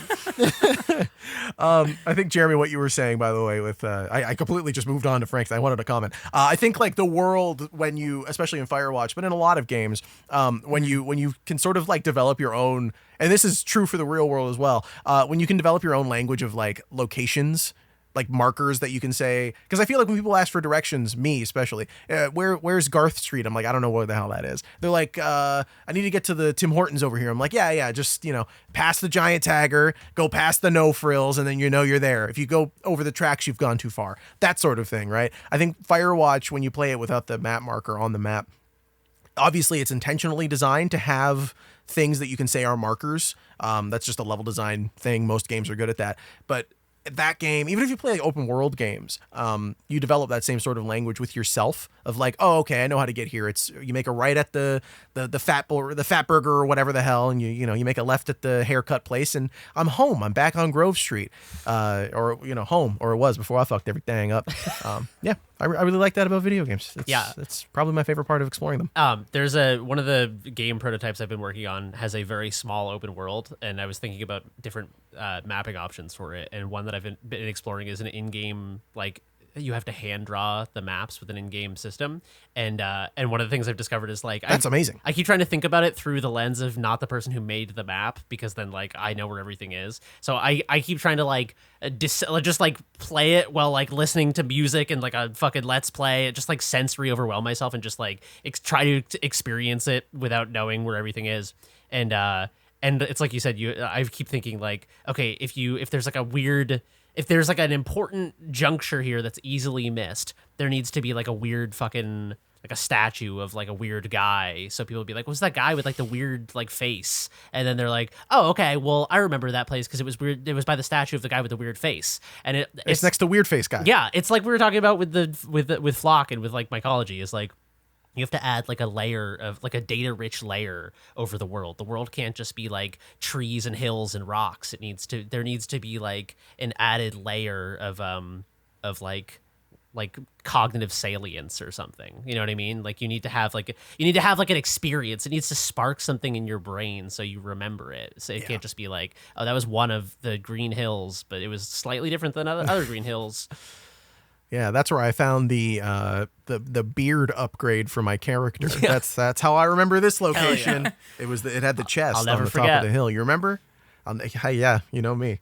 We have another question here. This one also feels like a very Jeremy Jane question. From someone who's emailing us from a location which may be relevant.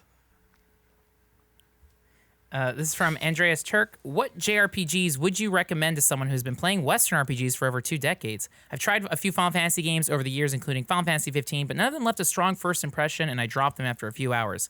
I've often seen JRPGs criticized for being grindy and overly repetitive, and this made me hesitate to try them again, since I never really liked MMOs for this exact same reason. I love a good story and can spend more than 100 hours talking to all companions and NPCs in Baldur's Gate 3 or exploring every corner of Fallout 4's Boston, but games that make me feel like they don't respect my time or are stalling me are a different story entirely. I'm sure there's at least one amazing JRPG out there that even a choosy CRPG veteran like myself could enjoy. What would you guys recommend? Some options I was considering are Persona 5, Sea of Stars, Chrono Trigger, and, even though it's not a JRPG, Undertale. Wishing you all the best, Andreas from Estonia. Frank, I'm actually curious. I feel like you've probably played more JRPGs than me, but I do have some thoughts too. Yeah. My two, if you want a game that respects your time, has the funniest NPCs ever and a great story, play Earthbound immediately. Yes. I think you can beat it in 20 hours. It's not grindy. If I think it's more so if you die in a town, do a loop, get some money, and just buy the new weapon. You know, like what would you call that? Every time you unlock a new area, you have to like go to the weapon shop, buy the next bat, buy the next clothes. It's just that. Like you don't need to grind levels too much. It seems easy. You can use the walkthrough, but I would absolutely recommend Earthbound. If you want a genuine, great, long-term story, NPCs, Persona 5, you were already thinking about it, absolutely. Yeah. Like, if you play at the computer, whatever, but maybe the ideal way to play a Persona game is through Steam Deck. Yep. Lie in bed, chill, because it's half... I don't want to say visual novel in a way that turns away, but it's like the writing, dialogue, aesthetic. I'm talking about Shibuya-style games. One of the greatest games aesthetically ever. Good story. I like Persona 3, but it's so linear. Persona 5 is so dynamic, but it's like at night you go into the dungeons. There's all the stories, the NPCs. It's such a deep, beautiful, fun game. But if you want something small, a little appetizer, Earthbound, maybe 20 hours, Persona 5. Don't worry about how long it is. Just enjoy it. Or play it how I kind of played Persona, is it's based on a calendar. So you do a day and then like, all right, like you're constantly progressing through a calendar. So it's like you're not meant to play it in a week. Play it through a year. I played Persona 5 over the course of a year. And hey, maybe it's good because it's different seasons. There is the beach episode. You go to the beach at one point. All Persona games have that. But yeah, I would say Persona 5, Undertale. Chrono Trigger is also excellent and also 20 hours. So, but those would be the three I would recommend. Chrono Trigger is definitely high on my list. It's an all-timer for sure. I've been meaning to replay it. I haven't played it in a very long time. I did actually replay Earthbound last year or something, and it's just like, it's so timeless, dude. Earthbound is one of the greatest games ever made. Cannot be overstated how good it is. So yeah, Earthbound is great. Honestly, Super Mario RPG. I think Super Mario RPG is probably Super Mario RPG, one of the most accessible JRPGs ever made. It's so like it's so lean and it's so like anti-grind. It's not random encounters. It's just like dudes on the overworld that you're running into and fighting, and unbelievable story work. Yeah, we talked about it. I feel like we talk about Super Mario RPG on like 30% of the podcast we do. Yeah, what else? I don't know. Secret of Mana lately. What's up? You've been playing a lot of classics lately, like a lot more, like Secret of Mana. You played Xenogears recently, right? Yeah, Xenogears is good. Like Xenogears falls off a little in the last, they ran out of budget, and it's like one of those stories that's like, what if the Bible had mechs? And then you're like 80% of the way through. Hold on. Why didn't you say this earlier? I have to play Xenogears. Dude, it's really, really good. Two that come to mind is I think the best way I played this is I think there's I don't know if there's is there a Switch port of Xenoblade Chronicles? The first one, yes, there is. They just put it out. Oh man, not too long I ago. love Xenoblade Chronicles. I think that one's good, and it's funny because that one is almost like a single player MMO and just how it feels. But I think it's rewarding. I would recommend Xenoblade Chronicles is one to look into, and then honestly, Final Fantasy VII whatever the remake of it is. I honestly think maybe play the original Final Fantasy VII. Because I think if you want to like dive into JRPGs, I feel like that is like the JRPG of all time. But if you're down for turn-based combat, do Final Fantasy VII. If you want action RPG hack and slash, 7 Remake, whatever, is good. 7 Remake's pretty linear, so that might be less intimidating. Like, hey, awesome story, awesome cutscenes, fun combat. You get a lot of fun JRPG tropes. You get to learn Final Fantasy VII the best way. 15 is not a great Final Fantasy to start. I hate 15. It's like anti-Final Fantasy. Anything after 12 is like Bizarro World Final Fantasy. Final Fantasy 12 is great. Final Fantasy 10 is like they're all weird in their unique ways. Like Final Fantasy 9 is amazing. I love it. But I would say like I feel like everyone starts with Final Fantasy 7, but there's a reason. Final Fantasy 6 is my favorite. I was just about to say Final Fantasy 6 is like it might be a tough entry point for your first JRPG because it is it's not like an easy game for sure.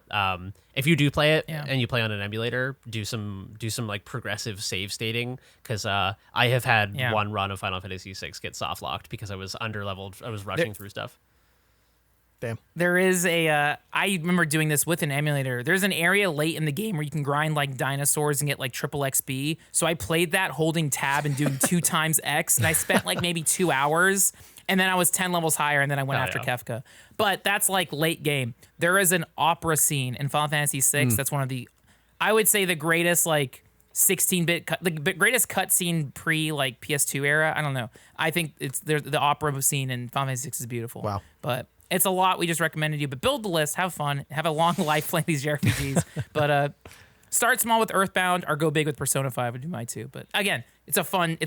Yeah, to geek out I over. would say like look up all of the ones we just listed, and if whatever one aesthetically and tonally and thematically stands out to you, just go for it. And if you don't feel it, drop Yeah. it and move on. Yep. Like just shuffle till you find the juice. Like and then so I feel like I've been doing that way better job over the last few years of just like move on. You know, It's okay. If you don't And, like it, drop it. Drop it like a sack of Yeah. rocks. Who needs it? And it's Sorry weird to all 'cause the hard work of developers out there. Yeah. Your games are not bags of It's weird rocks. to call Sorry. it 'cause I almost qualify the Yakuza games as kind of being RPG-ish. Yeah. It's like because Yakuza 0 is a beat 'em up. It's an action Yakuza RPG. 0 so would be a I great would say one. Yakuza 0. Oh. Yakuza 0 would also be up there to start with. For sure. I wish I had better recommendations. You don't like 15, so we can't be friends. Sorry, Andreas. That's just how it goes for If me. you love Disney, oh man. Oh, dude, is there a Game- series for you, baby? Oh, man. Yeah. Yeah, that's a great question. Also, there was a PS at the. That's a good one.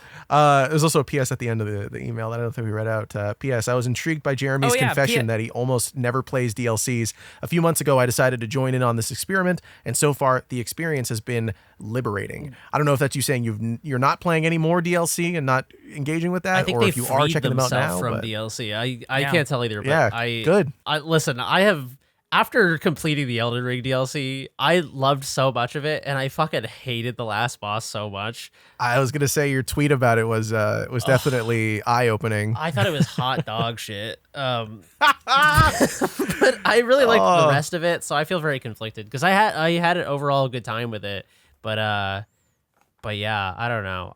I'll be eager to see. I'll be relieved to see FromSoft announce and show off their next game, because it's like.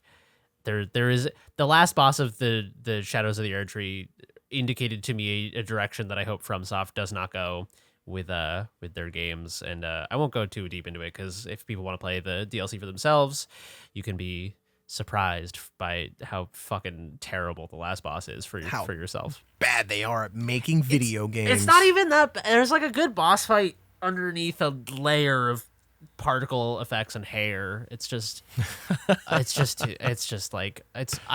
guess the one thing I can say without spoiling is that it's the same thing I posted, is like FromSoft difficulty is about readability. It's about like you go in and you get your ass kicked and you're like, oh, okay, now I know. Now I learned when the guy does like this with the sword, I got to do this with my body. And it's like, it's about this one-to-one, this like almost lock and key mechanism of understanding the steps of the dance. And the phase 2 of the last boss of Shadows of the Erdtree was like, I was just like squinting. I was like putting on like fucking the like blue blocker glasses and squinting like an old man at the screen. And I just like, it was hard to read. It just, I don't know. I got through it eventually and it was fine. But I was playing it and I was like, I hate this. I fucking hate this stupid game. I was like so mad. But Well, this is gonna put you back in your no DLC hole. I know. I after that tried experience, it from the sounds one of it. time and then I'm out. Well, there you go. I think we've had some good conversation here. This has been a really fun episode of the Noclip Crewcast. If you enjoyed it, you can support us on Patreon, patreon.com/Noclip. Support this podcast, support everything that we're doing. More trips out to Estonia, where I'm sure Andreas and Danny have had a passing without realizing, maybe on the train or out in the street or something. Who knows? Maybe they're hanging out right now. But yeah, that's the podcast. We've got a lot of fun stuff coming out. Like Frank said, on Noclip Crew, you can watch his fantastic video of his time at Anime Expo. See some great interviews with Japanese pro wrestlers. Rocco's in there from Mega 64.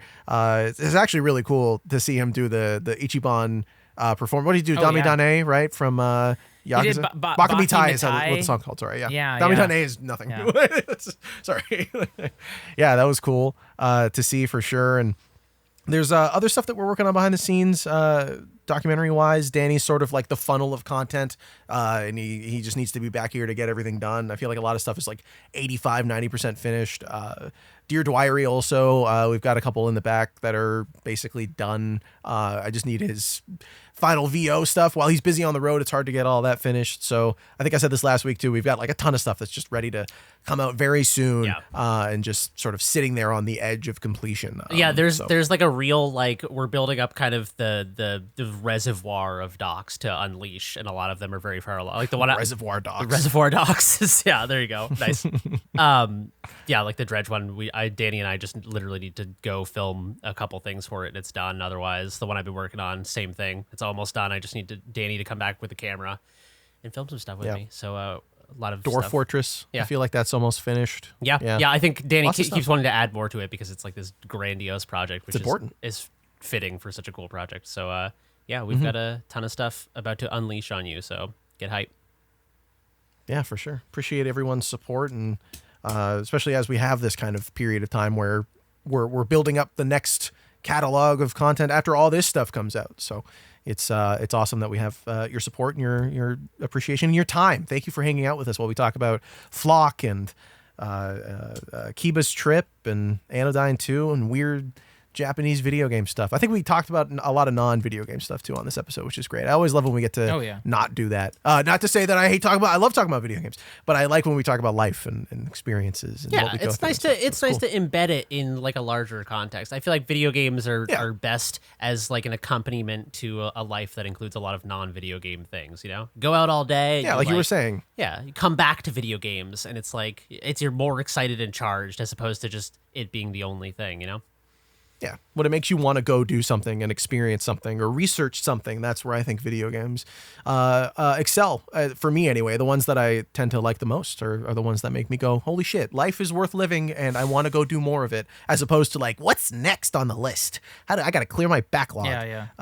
So yeah, thank you for supporting us and being here for the show. This has been episode 185. You can follow us on Twitter at Noclip Video, at Danny O'Dwyer, at Frank Howley, at Jeremy B. Jane, and at Garascia, Guarascia.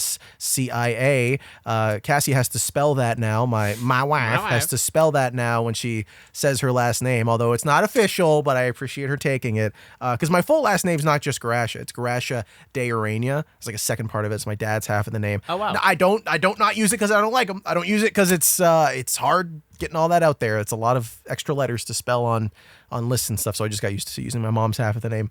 But she had to take the full thing, and her last name was also really long before. So I was like, it'd be really funny if we just took both our last name and smushed them together. So you had one like 7-word long last name and a 2-word long middle name.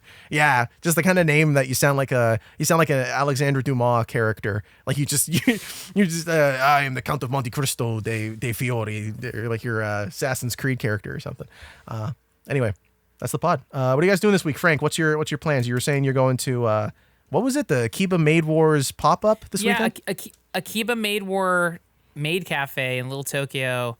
And then, honestly, my next thing in therapy is just working on decluttering, but not physical, but also mental declutter. So it's like I went to the doctor finally, and in this future I have to go to a cardiologist just to see if my dad's heart stuff is in me. But it's nice where I'm like, oh, I'm doing it, and I've kind of removed a lot of the mental blocks. Like I don't feel like I'm in the grief state anymore. Like even the making that video was like, oh, my dad got me here, like, and it would have been proud and stuff like that. So yeah, now generally like I reorganize my shelves. I'm just making my way through books, games, and even organizing my game collection was like, oh my god, I have Akiba's trip. So decluttering, but I also got to get back on the bike, and so I will ride on my bicycle soon after this. But yeah, I don't know, just kind of appreciating the like this. Like I feel like I have 2 weeks where things are calm, and then next month is going to be crazy. So hell yeah. Well, fingers crossed that everything's good on your end, health wise, and yeah, yeah, for real. That's stressful. Best of luck, Jeremy. What about you? What's your week looking like? More touching grass, I assume. Yeah, maybe some more grass will be touched.